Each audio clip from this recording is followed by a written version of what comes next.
students, I hope your preparation is going good. If not, don't worry. Sri Gurukula is here to help you. And I am Anmol Yadav.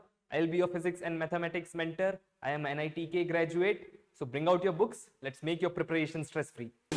So next question is, the force on any charge due to number of other charges is the vector sum of all the forces on that charge due to the other charges. The statement is which of this option? So since we are adding a vectors, we are making sum of vectors. So we have studied a superposition theorem in a vector.